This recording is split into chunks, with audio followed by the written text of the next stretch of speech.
একঘেয়ে এই একই চিকেনের রেসিপি খেতে আর ভালোই লাগে না। সেই জন্যই তো আজ বানাবো চিকেন দো পেঁয়াজা। প্রথমে মশলাগুলো বেটে নেব। আলু না দিলেও চলে, বাঙালি তো সব জায়গায় আলু খুঁজে বেড়াই আমি। দুটো বড় সাইজের পেঁয়াজ নিয়ে নিন, প্রথমেরটা কুচিয়ে নিন। তেজপাতা লঙ্কা দিয়ে কুচানো পেঁয়াজটা দিয়ে টমেটো রসুন বাটা দিয়ে কিছুক্ষণ রান্না করে এরপর আদা ও জিরে বাটা দিয়ে কষিয়ে নিন। তারপরে দিয়ে দিন নুন, হলুদ, লঙ্কা গুঁড়ো আর মাংস।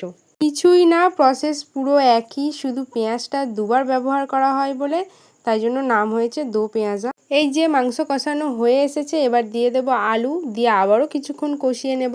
দিয়ে দেব গরম জল।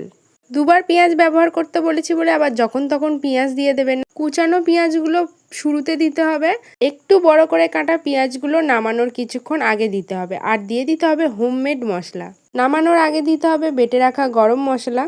এবার ভাবছো যে কি পরিবর্তন, মাংস তো মাংসের মতো খেতে লাগবে। আরে না, খেয়ে দেখো, ফাটাফাটি অতুলনীয় হয়েছে।